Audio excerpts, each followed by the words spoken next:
अच्छा भाई, ये हमारे पास ओवरहेड्स के चैप्टर्स का एक हैंडआउट है और इस हैंडआउट में कुछ 5 आसान से सवाल हैं ओवरहेड्स के। ये मुझे आज डिस्कस करने हैं। पहला क्वेश्चन मैं रीड करता हूँ। इसमें लिखा हुआ है, the management accountant of Jimpy limited has already allocated and apportion the fixed overheads for the period although she has yet to reapportion the service cost centre cost. Information for the period is as follows. अब हमारे पास जो है वो सवाल में production departments हैं और service departments हैं। प्रोडक्शन डिपार्टमेंट्स वो होते हैं जिनका ओवरहेड्स एब्जॉर्प्शन रेट कैलकुलेट होता है। सर्विस डिपार्टमेंट्स के ओवरहेड्स को हम लोग मेन प्रोडक्शन डिपार्टमेंट्स में इंक्लूड करते हैं। इनके अपने एलोकेटेड एंड अपोर्शनड ओवरहेड्स हमें दिए हुए हैं और साथ में work done bye stores. Stores department ये कहता है कि मैं 60% काम प्रोडक्शन डिपार्टमेंट 1 के लिए करता हूँ, 30% प्रोडक्शन डिपार्टमेंट 2 के लिए करता हूँ और 10% मेंटेनेंस डिपार्टमेंट के लिए करता हूँ। मेंटेनेंस डिपार्टमेंट ये कहता है कि मैं 75% काम प्रोडक्शन डिपार्टमेंट 1 के लिए, 20% काम प्रोडक्शन डिपार्टमेंट 2 के लिए और 5% काम स्टोर्स डिपार्टमेंट के लिए करता हूँ। What are the total overheads included in production department if the reciprocal method is used to reapportion the service cost centers? अच्छा देखो, अब ये सवाल एक ऐसा सवाल है, जिसमें एक सर्विस कॉस्ट सेंटर दूसरे के लिए भी काम करता है, यानी कि स्टोर्स जो है वो मेंटेनेंस के लिए भी काम करता है, और मेंटेनेंस जो है वो स्टोर्स के लिए भी काम करता है। अब ऐसे सवाल सॉल्व करने के दो तरीके होते हैं कि जिसमें एक डिपार्टमेंट दूसरे के लिए और दूसरा पहले के लिए सर्विस डिपार्टमेंट काम कर रहा हो। एक रिपीटेड डिस्ट्रीब्यूशन मेथड कहलाता है और एक साइमल्टेनियस इक्वेशंस मेथड कहलाता है। मैं इसको पहले रिपीटेड डिस्ट्रीब्यूशन मेथड से करता हूँ। लेट से हमारे पास प्रोडक्शन डिपार्टमेंट 1 है, प्रोडक्शन डिपार्टमेंट 2 है, स्टोर्स है और मेंटेनेंस है। प्रोडक्शन डिपार्टमेंट 1 के ओवरहेड्स हैं 17,000 और 500। प्रोडक्शन डिपार्टमेंट 2 के ओवरहेड्स हैं 32,750। स्टोर्स डिपार्टमेंट के ओवरहेड्स हैं 6,300। मेंटेनेंस डिपार्टमेंट के ओवरहेड्स हैं 8,450। अब हमें परसेंटेजेस दी नहीं है, हमें ये बताया हुआ है कि जो हमारा स्टोर्स डिपार्टमेंट है वो 60% काम करता है प्रोडक्शन डिपार्टमेंट 1 के लिए, फिर वो 30% काम करता है प्रोडक्शन डिपार्टमेंट 2 के लिए, 10% काम करता है मेंटेनेंस डिपार्टमेंट के लिए। और मेंटेनेंस डिपार्टमेंट का ये बताया हुआ है कि ये 75% काम करता है प्रोडक्शन डिपार्टमेंट 1 के लिए, 20% काम करता है प्रोडक्शन डिपार्टमेंट 2 के लिए, 5% काम करता है स्टोर्स डिपार्टमेंट के लिए। तो हम करेंगे क्या, हम पहले तो लेट से स्टोर्स के ओवरहेड्स को बांट देंगे। अच्छा, स्टोर्स को ओवरहेड्स को बांटने के लिए ये रेशो यूज़ करना है। आई रिपीट, स्टोर्स के ओवरहेड्स को बांटने के लिए ये रेशो यूज़ करना है, यानी कि यहाँ से 6300 माइनस करेंगे और हम 6300 का 60% प्रोडक्शन डिपार्टमेंट 1 में शामिल कर देंगे। इसलिए क्योंकि स्टोर्स डिपार्टमेंट ने ये कहा था कि मैं 60% काम जो है वो प्रोडक्शन डिपार्टमेंट 1 के लिए करता हूँ। अच्छा, इसी तरह से 6300 का 30%, 6300 का 30% प्रोडक्शन डिपार्टमेंट 2 में शामिल कर दूंगा। 6300 का 30% प्रोडक्शन डिपार्टमेंट 2 में शामिल कर दूंगा, बिकॉज स्टोर्स ने ये कहा था कि मैं 30% काम प्रोडक्शन डिपार्टमेंट 2 के लिए करता हूँ। और इसी तरह से 6300 का 10%, 6300 का 10% मेंटेनेंस में शामिल कर दूंगा। तो ये 630 हो गया। अब हुआ ये कि ये स्टोर्स डिपार्टमेंट नील हो गया, ज़ीरो हो गया। स्टोर्स डिपार्टमेंट जो था उसके ओवरहेड्स जो है वो पूरे के पूरे दूसरों में बढ़ गए। अच्छा, अब मेंटेनेंस डिपार्टमेंट में टोटल कितना आया, 8450 और 630, टोटल बनता है 9080। 8450 और 630 टोटल बनता है 9080। तो अब यहाँ से 9080 माइनस होगा। ये 9080 जो है इसका इसका 75% जाएगा प्रोडक्शन डिपार्टमेंट 1 में, बिकॉज मेंटेनेंस ने ही कहा था कि 75% मेरा जाना चाहिए प्रोडक्शन डिपार्टमेंट 1 में, मैं 75% काम करता हूँ प्रोडक्शन डिपार्टमेंट 1 के लिए। तो 9080 जो मेंटेनेंस डिपार्टमेंट का टोटल बन रहा है उसका 75% इधर डाला, 9080 का बाकी 20% प्रोडक्शन डिपार्टमेंट नंबर 2 में डाला, 9080 का बाकी 20% प्रोडक्शन डिपार्टमेंट 2 में डाला, और 9080 का बाकी 5% प्रोडक्शन स्टोर्स डिपार्टमेंट में डाला, 9080 का बाकी 5% स्टोर्स डिपार्टमेंट में डाला। अब ऐसा करने से क्या हुआ, ऐसा करने से ये 9080 दूसरों में बट गया, ठीक है। 9080 जो टोटल था मेंटेनेंस का, अब मेंटेनेंस ज़ीरो हो गया, 9080 उसमें टोटल अमाउंट है वो दूसरों में बट गया। बट ऐसा करने से स्टोर्स डिपार्टमेंट जो है उसमें 454 आ गया। तो अगेन यहाँ से 454 माइनस करेंगे। अब ये 454 जो है, क्योंकि ये स्टोर्स डिपार्टमेंट का है और स्टोर्स डिपार्टमेंट को नील करना है, तो इसका 60% हम 1 में डालेंगे।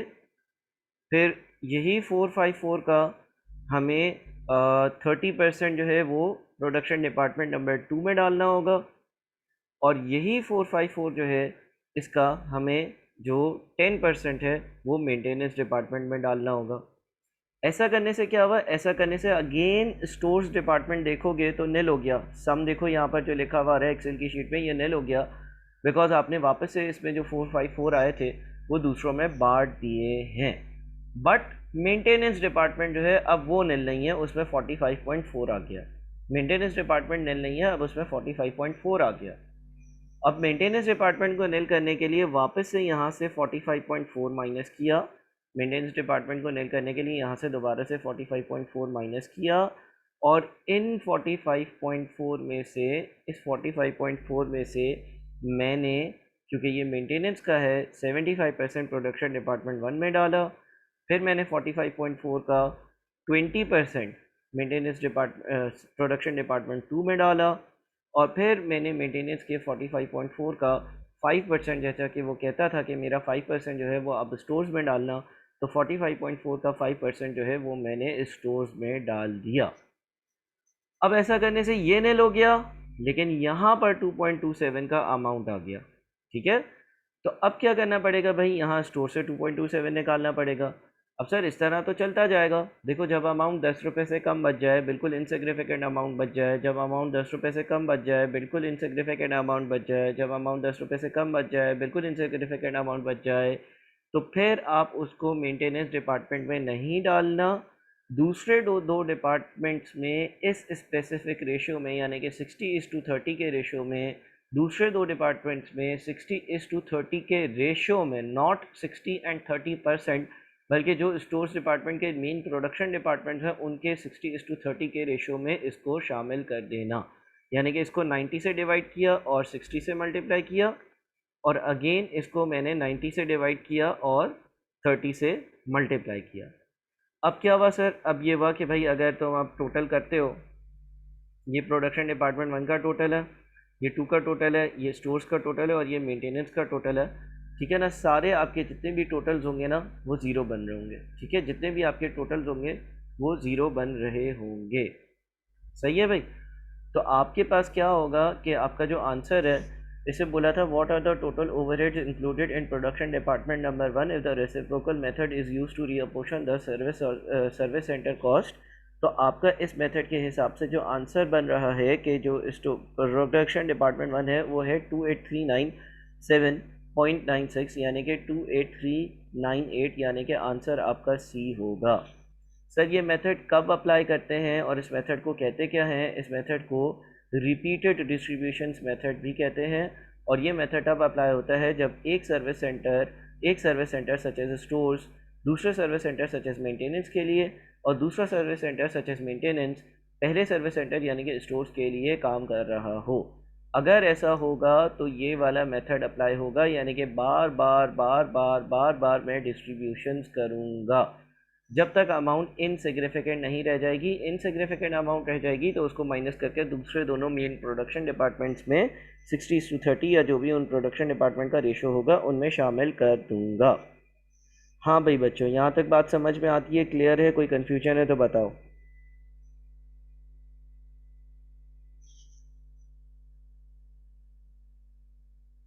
हाँ भाई, कोई कन्फ्यूजन है तो काइंडली मुझे बताओ।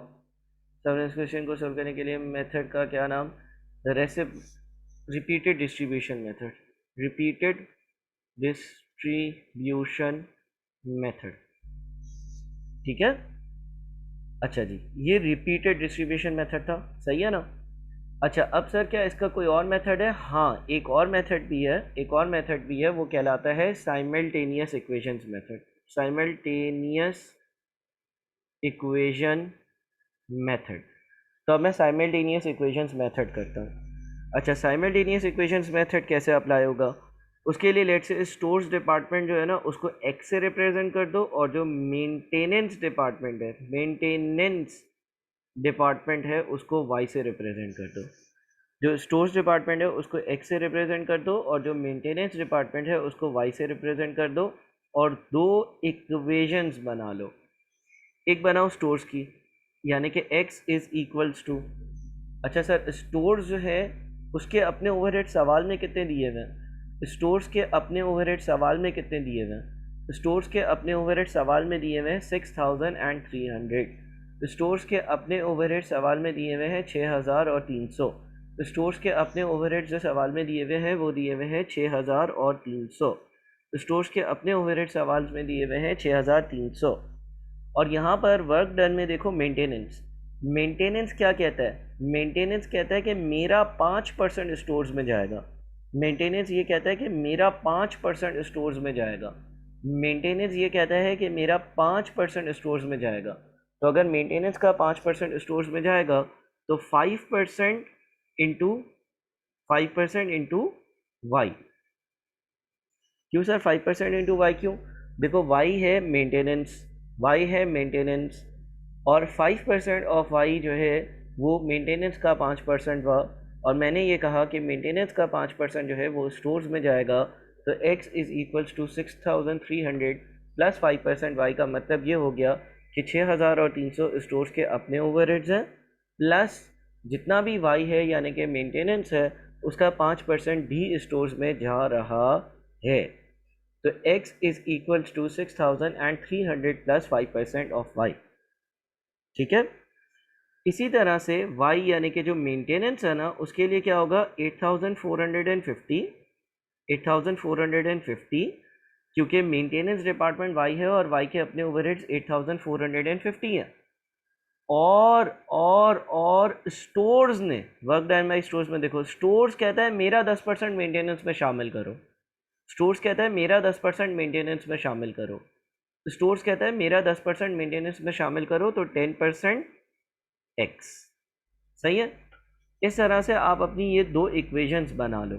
ठीक है, रिकॉर्डिंग भी आपको मिलेगी, उसमें देखना दोबारा से कि मैंने कैसे इक्वेशंस बनाई। ये दो इक्वेशंस बनाकर अब मैथमेटिकली आप इसको सॉल्व करो। कैलकुलेटर पर सॉल्व करना चाहते हो तो x माइनस 5% के लिए 0.05 वाई इज इक्वल्स टू 6300, और दूसरा होगा हमारा minus 0.10x plus y is equals to 8450। Calculator पर इक्वेशन सॉल्व करना आते हैं? कैलकुलेटर पर इक्वेशन सॉल्व करना आता है ना? ठीक है, मैं ये चीज़ तो अभी नहीं बता रहा कि कैलकुलेटर पर इक्वेशन कैसे सॉल्व करते हैं। आई होप कि आप सब ने जो है वो पहले ये पढ़ा हुआ है कि कैलकुलेटर पर इक्वेशन कैसे सॉल्व करते हैं, या आप मैनुअली जो है वो दो एक्स और वाई की वैल्यूज़ निकालेंगे साइमल्टेनियस इक्वेशन सॉल्व कर सकते हो। अलबत्ता अगर नहीं आता तो आप लोग मुझसे पूछ लेना। जब आप इसको सॉल्व करोगे कैलकुलेटर पर और आप एक्स और वाई की वैल्यू निकालोगे, तो एक्स की वैल्यू कितनी आ रही है? अगर आप लोगों को निकालना आती है तो निकाल कर बताओ। हाँ भाई, एक्स की वैल्यू कितनी आ रही है? अगर आप लोगों को निकालना आती है तो निकाल कर मुझे बताओ एक्स की वैल्यू कितनी है। मेरे ख्याल में 6756 होगी, चेक कर लो। और वाई की जो वैल्यू है ना, वो 9126 होगी।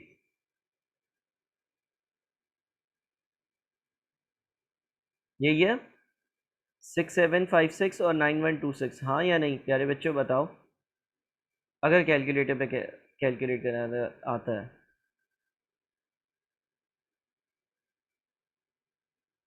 सही है। तो ये दो आपके पास जो है वो एक्स और वाई की वैल्यूज़ आ रही होंगी। एक्स आपने स्टोर्स की जगह लिखा था और वाई आपने मेंटेनेंस की जगह लिखा था। एक्स आपने स्टोर्स की जगह लिखा था और वाई आपने मेंटेनेंस की जगह लिखा था। ठीक है, उमर आती है कैलकुलेटर पर सॉल्व करना इक्वेशन साइमल्टेनियस? बहरहाल चलो, तो इसको आप सॉल्व करोगे। अब क्या करेंगे सर? हाँ उमर चेक करके, अच्छा इदरीस तुम भी चेक कर मुझे बता देना सही है या नहीं। अच्छा, अब आप क्या करोगे? अब आप अपने पास प्रोडक्शन डिपार्टमेंट 1, 2, स्टोर्स, मेंटेनेंस, ये चार चीज़ें थी। ठीक है, इनके सर हम इस तरह भी तो कर सकते हैं ना कि किसी एक में, हाँ हाँ हाँ हाँ हाँ हाँ हाँ हाँ हाँ, बिल्कुल दूसरे में सब्स्टिट्यूट कर दो। हाँ ऐसे भी कर सकते हैं बिल्कुल। अच्छा, 17,500, 32,750, 8,450 और सॉरी 6,300 और 8,450, ये तो सवाल में दिया हुआ है। 1, 2, एस और एम ये सवाल में प्रोवाइडेड है। प्रोडक्शन डिपार्टमेंट 1, प्रोडक्शन डिपार्टमेंट 2, तो स्टोर्स, मेंटेनेंस, 17,500, 32,750, 6,300 और 8,450, ये तो सवाल में दिया हुआ है। अब आपके पास स्टोर्स का जो आंसर आया है ना, जो कि आया है 6756, 6756, आपके पास स्टोर्स का जो आंसर आया है, यानी कि जो एक्स का आंसर आया है वो 6756 है। आप स्टोर्स के नीचे 6756 लिखो और 6756 का कितना परसेंट, यानी कि जो स्टोर्स डिपार्टमेंट है उसका 60%, स्टोर्स डिपार्टमेंट जो है उसका 60% वन में जाना था, वो 60% इधर डाल दो। फिर 6756 का 30% प्रोडक्शन डिपार्टमेंट 2 में जाना था, वो इधर डाल दो। फिर 6756 का 10% मेंटेनेंस में जाना था, वो इधर डाल दो। ठीक है, जो आपको रेशो दिया हुआ है ना कि स्टोर्स डिपार्टमेंट किसके लिए कितना काम करेगा, उसी में।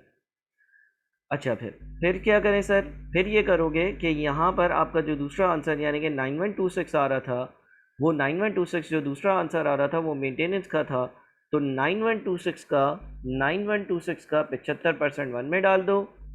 9126 का 9126 का 20% टू में डाल दो। 9126 का इक्वल्स टू 9126 का 20% टू में डाल दो और 9126 का 5% स्टोर्स में डाल दो। ठीक है, ऐसा अगर तुम करते हो तो तुम्हारा फाइनल आंसर आ जाएगा। ठीक है भाई, और तुम अगर इस फाइनल आंसर को भी देखते हो, तो 28398 तुम्हारा आंसर आ रहा है। 28398 यानी कि सी, 28398 यानी कि सी सेम आंसर बन रहा। बात समझ में आई? 28938 तुम्हारा आंसर सेम आंसर बन रहा है। 28938 तुम्हारा सेम आंसर बन रहा है। 28938 तुम्हारा सेम आंसर बन रहा है। बात समझ में आ गई? ठीक है, ये मैंने पहला सवाल किया। अच्छा सर, दूसरा वाला मेथड क्या कहलाएगा? दूसरा वाला मेथड जो है वो आप साइमल्टेनियस, अच्छा लिख दिया ना मैंने, साइमल्टेनियस इक्वेशंस मेथड। ठीक है, दूसरा वाला मेथड जो है वो साइमल्टेनियस इक्वेशंस मेथड कहलाएगा। दूसरा वाला मेथड साइमल्टेनियस इक्वेशंस मेथड कहलाएगा। तो ये जो हमारा पहला सवाल था ओवरहेड्स का, इस पहले ओवरहेड्स के सवाल को मैंने आप लोगों के सामने दोनों मेथड से सॉल्व कर आपको ये दिखाया है। ठीक है ना, रेसिप्रोकल उसमें दोनों आ जाते हैं। ठीक है, रेसिप्रोकल में दोनों तरीके आ जाते हैं। अच्छा, अब देखो इस सवाल की रिकॉर्डिंग भी हो रही है, आप जब इसको देखोगे तो आप दोनों मेथड्स को रिवाइज अभी अभी ही करना। ठीक है ना, अभी अभी ही करना। जैसे ही मैं आप लोगों को 15 मिनट क्लास ख़त्म होगी उसके 15 या 20 मिनट के बाद रिकॉर्डिंग दे दूंगा, तो आप लोग फ़ौरन से उसको चेक ज़रूर करना। सही है। अच्छा, जो दूसरा सवाल है ना भाई, दूसरा सवाल है वो मैं नहीं करवा रहा अभी।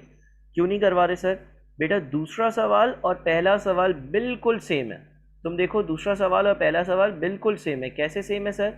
देखो, इसमें आपके पास ये दो प्रोडक्शन डिपार्टमेंट्स हैं, ये दो सर्विस डिपार्टमेंट्स हैं, और वही हो रहा है कि ये जो एक्स है वो वाई के लिए भी काम करता है और जो वाई है वो एक्स के लिए भी काम करता है।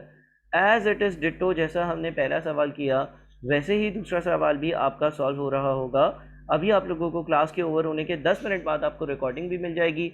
आप दोबारा से क्वेश्चन नंबर 1 की 2 बार 3 बार रिकॉर्डिंग देखकर अपने रजिस्टर्स में जब कॉपी करोगे, पक्का कर लोगे, तो क्वेश्चन नंबर 2 उसी पैटर्न पर सॉल्व होगा।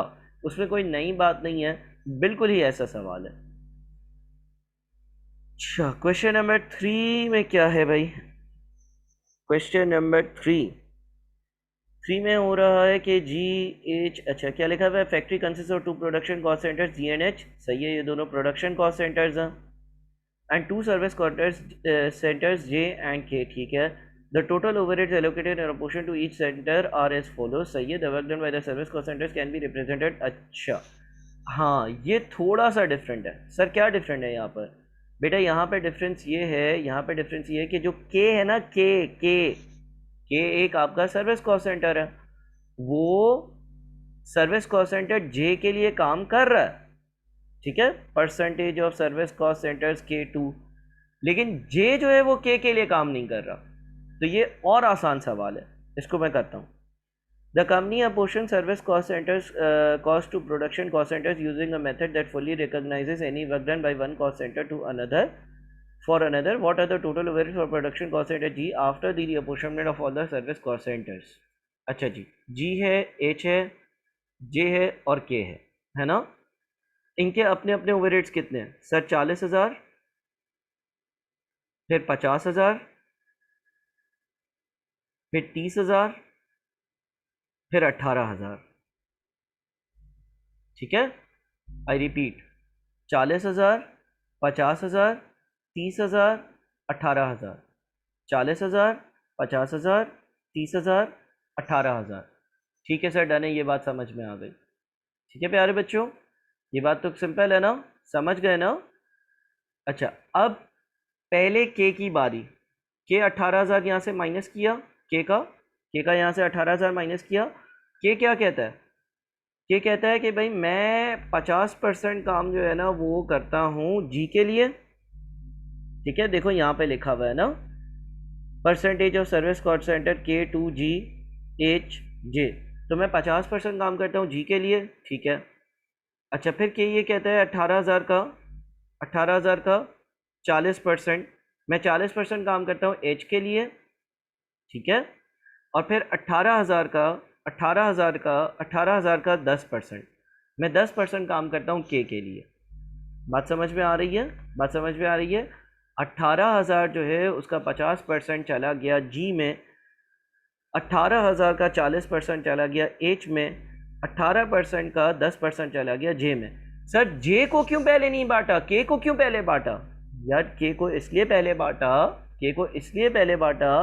क्योंकि के जो है वो जे के लिए काम करता है, तो के का कुछ अमाउंट जे में आएगा, जे का कोई अमाउंट के में नहीं जाएगा।